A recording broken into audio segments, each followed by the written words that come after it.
Hello students, welcome to the course Electrical Circuit and Network. Myself Milan Sasmar, Faculty of Electrical Engineering Department from JIS College of Engineering. And today we will discuss the Laplace transformation for electrical circuit and for different theorems like initial value theorems and final value theorems. And whatever problem we have solved in last class, the same problem we will discuss also in the light of this final value theorem and initial value theorem, and we will check whether the results are same or not. Okay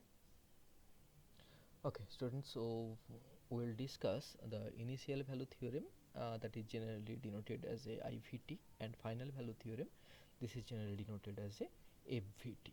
For initial value theorem, it's nothing, just to concentrate the idea for the initial condition.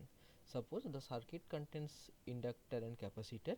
If inductor and capacitor they are previously charged, or some amount of previous voltage within the capacitor, or some amount of previous current within the inductor, then we can apply this theorem to easily find out the initial condition of the circuit. Similarly, for final value theorem, uh, at infinite time, it means suppose after switching for any circuit at the infinite time, what will be the condition of the circuit, that we can find out by this theorem.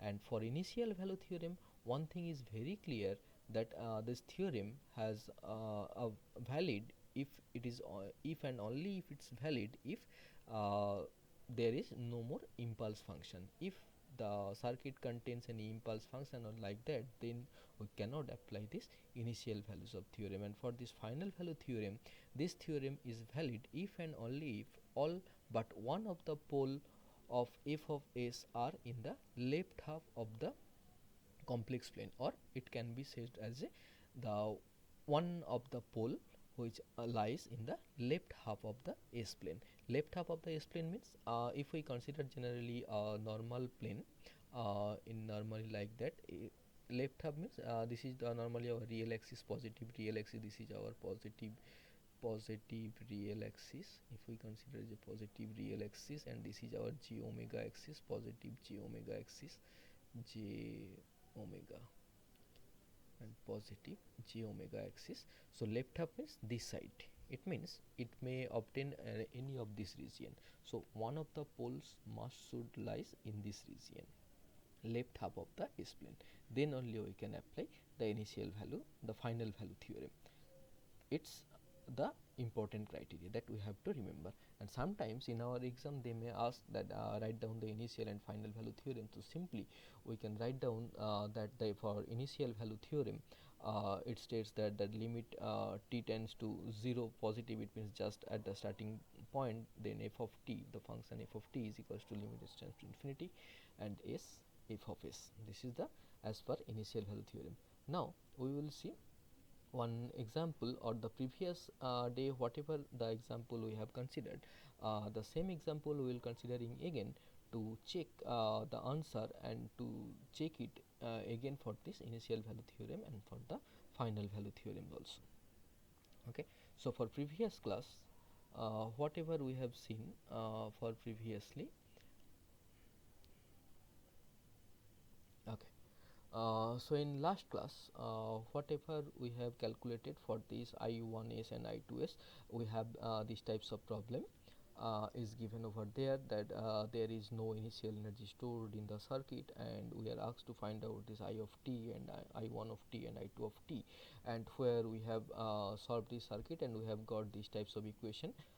Just to recapitulate this thing, just only we can remember this thing, that we have written this is this voltage source as a 336 divided by s, considering as a unit step is over there within this voltage, and this one as a L into S, this one is inductor is considered as L into S, and after that we have find out, we have considered the mesh concept, and then we have find out the equation for I1 and I2, and both the equation was in S domain, and after that we have taking the inverse Laplace operation, and then we have find out this equation, that is I1 of t and I2 of t.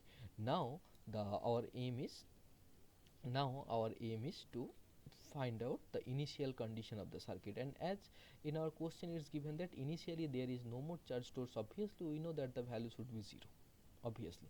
So if we put the initial condition is 0, so then obviously we can only put that I of 0, that initial condition, it means t is equals to 0. So then 15 into e to the power minus twice 2t, it means e to the power 0, that means e to the power 0 means 1, so that will be minus 14. Similarly over here also e to the power minus 0, that will be 1 also, and u of t, that is u of 0 means 1, that will be the unit step. So obviously if we calculate it, it will be 0, and similarly for this I of 2, that will be I2 of t, and if we put t is equals to 0, then similarly these terms will be also 0. So as per the circuit criteria, we can see that from the Laplace equation or the inverse Laplace equation, whatever we have find out, we can see that I1 of 0 and initial I1 initial current at I1 and in I for I1 and I2 both are 0, that we can see. Okay. So now the next is, okay, so there is an question I can ask you, that if t is equals to infinite, at t is equals to infinite, the inductor behave like what? If we consider the infinite condition, then obviously at infinite condition the inductor behaves like a short circuit, that we have seen in our last problem, and in the problem that we will also look again. Okay. Okay. So this is our problem. We have already seen whatever the condition for the initial condition, it means whenever we have put I1 is equals I1 of t is equals to 0. Similarly for final value, it means at steady state condition, if we consider that t is equals to infinite, if we consider t is infinite, so I1 of infinite, it means just put t is equals to infinite, so e to the power some infinite, it means this term should be 0 and these terms will be also is equals to 0. So I1 value at infinite condition, that is 15 ampere. Similarly for this I2 of infinite condition, at infinite condition, it means we are putting this t is infinite and this t is also infinite, so e to the power some infinite data, that will be 0. So 7 minus 0 minus 0, that is 7 ampere. So one thing is clear, that at infinite stage, the values of I1 and I2, that will be 15 ampere and 7 ampere. Now for the same circuit, as we have seen, the inductor behaves like a short circuit. So if we short this inductor, obviously the result should be same. Right? So just short it. So at infinite condition, the inductor, here is the inductor, so inductor is shorted and this one is also shorted again. So if we solve it again, this current is over here I1 and I2. Again if we check it, so at t is equals to infinite condition, we can find out. So here 336 volts. So what will be the overall current? The overall current is nothing but we can find out the first overall resistance. So what will be the overall resistance? The 42 and 48, that is in parallel to each other. So the overall resistance is this one. So what will be this current? So this current will be, as this current we have considered as I1, so this current we can consider is equals to this voltage divided by this overall impedance. So voltage is 336 and our overall impedance, that is 22.4, and if we divide it, it is nothing but a 15 ampere. So we are getting here this current is 15 ampere. Now this 15 ampere current is being divided into two different part again. Now what will be this I2 current? So as this current is 15 ampere, so we are going to find out this branch current. So we can find out this branch current, that is equals to I2. We can write I2, just current applying the current dividing rule. Which current is being divided? 15 ampere. So the 15 ampere current is being divided within 42 and 48 ohm resistance. So we are going to find out the current is 48 ohm resistance.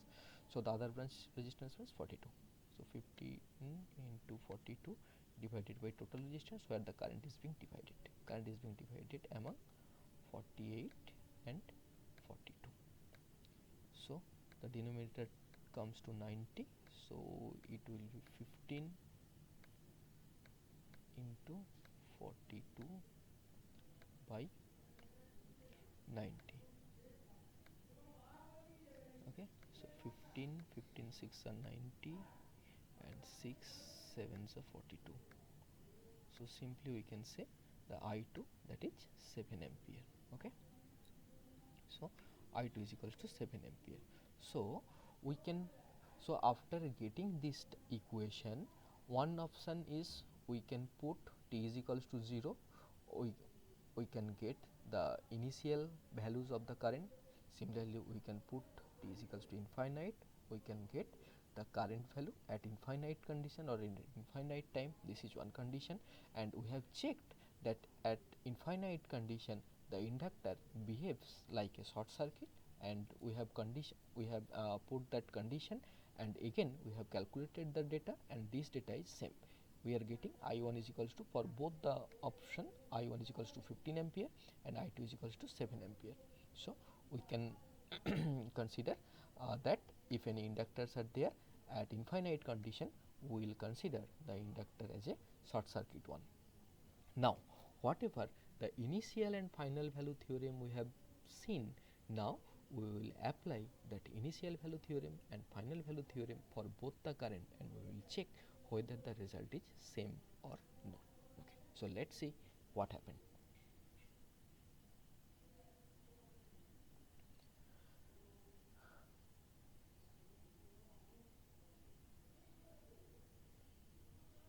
Okay, so this one our actual equation in Laplace domain equation in S domain. This was the value for this I1 of S, and this one the value for I2 of S, and we are going to apply this initial value theorem and final value theorem to check the result is same or not. Okay, so for I1S, this is our function, or this is for our numerator by denominator option. So 40s by 360, that already we have seen in over there. Sorry,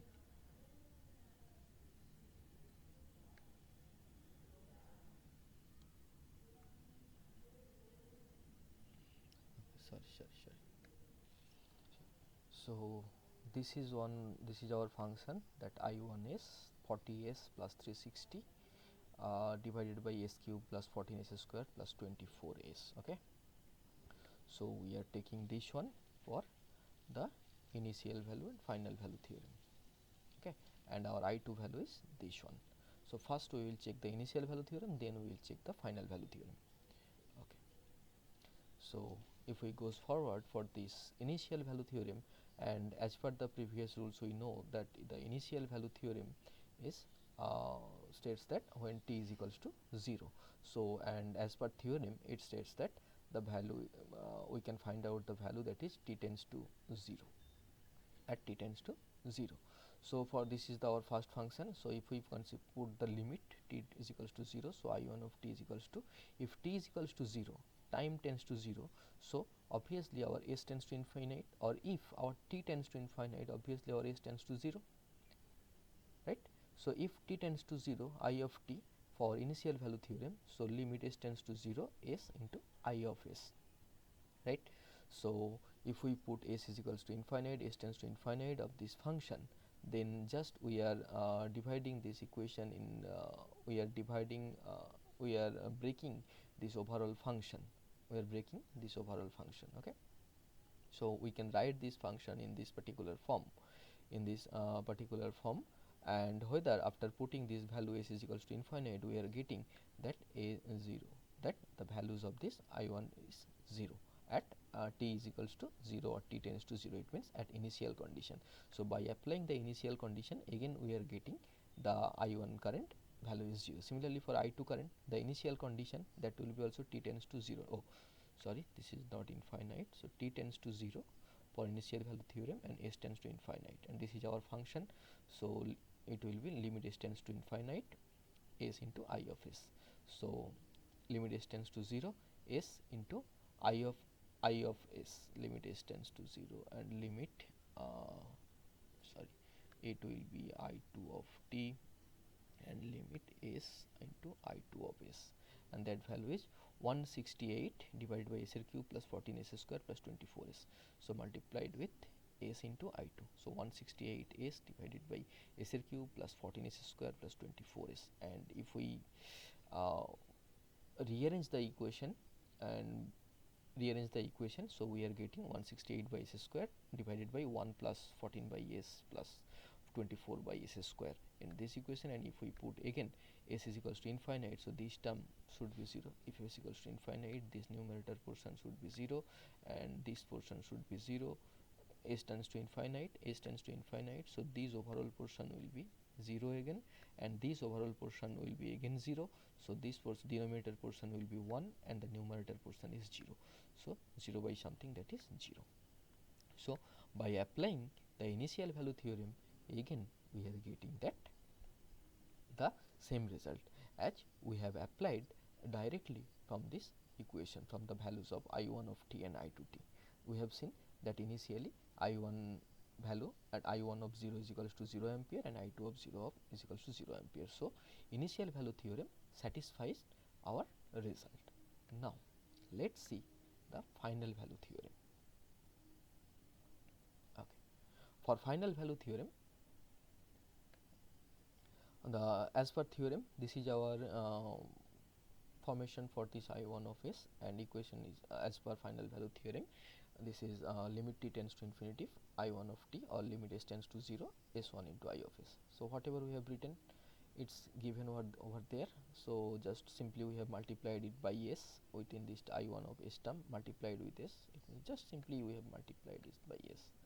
So if we multiply it, it will be 40 s square plus 360 s divided by s cube plus 114 s square plus 24 s. And if we rearrange the equation, this gives that 360 and put the limit s is equals to s tends to 0. So s tends to 0, this term should be 0. S tends to 0, this term should be 0. So s will be cancelled out. If we take a common of s, so it will be 40s plus 360 and it will be s square plus 14s plus 24. So this numerator, this should be 0, and this is 360 divided by this should be 0, this should be 0, 360 by 24, that is 15 ampere.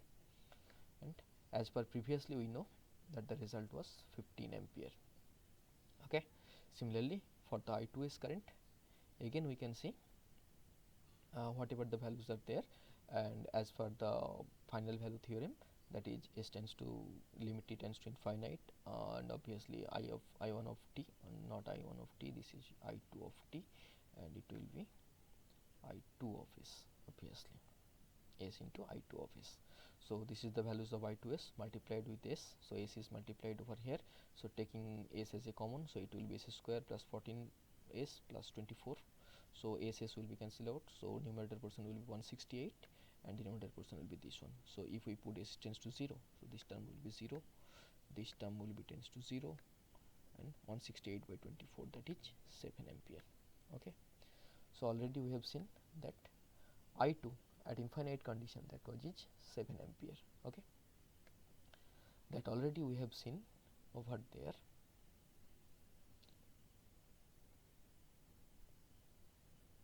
Okay. Look at over here. We derived it that I1 at infinite condition 15 ampere, I2 at normal infinite condition, that is 7 ampere, and at 0 there are 0 0 value I1 and I2. So by using this initial value and final value theorem, we can easily find out the value of the current, or to find the values of the voltage at initial condition or at infinite condition. Okay. Okay, so just to consolidate all the things, whatever we have seen regarding this circuit solution by applying the knowledge of this Laplace transformation, just whatever circuit is given to us, first of all we have to redraw the circuit. What we have to redraw? If the circuit having the inductance or having any capacitance, and if they are previously charged, or if there are any previous values of voltage or any previous value of current, so we have to change this inductor and capacitor based on our previous circuit. It means voltage source parallel with inductor, or current source parallel with capacitor, like that. And then whatever the voltage source or current source are given there, we have to take the Laplace transformation of that based on that sources. If there are any voltage sources, then simply just what we have did, we have considered as a step function. So the voltage sources value divided by S, that was the value, and then whatever the values of I1 of t and I v of t, I of t and v of t in Laplace domain, we will consider as a I of s and v of s, and whatever the resistance, inductance and capacitance values are given there all together, or for each and every element we will consider the impedance and we will put it over there.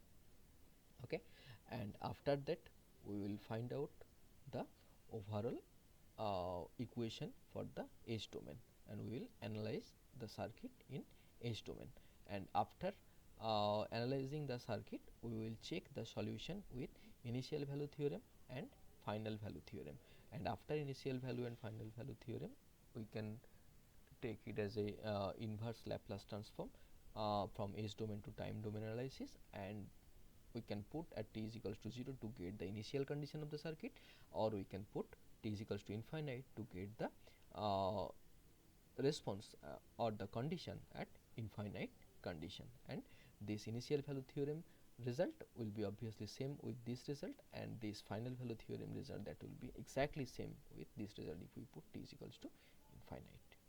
Okay, so that's all for this. Thank you.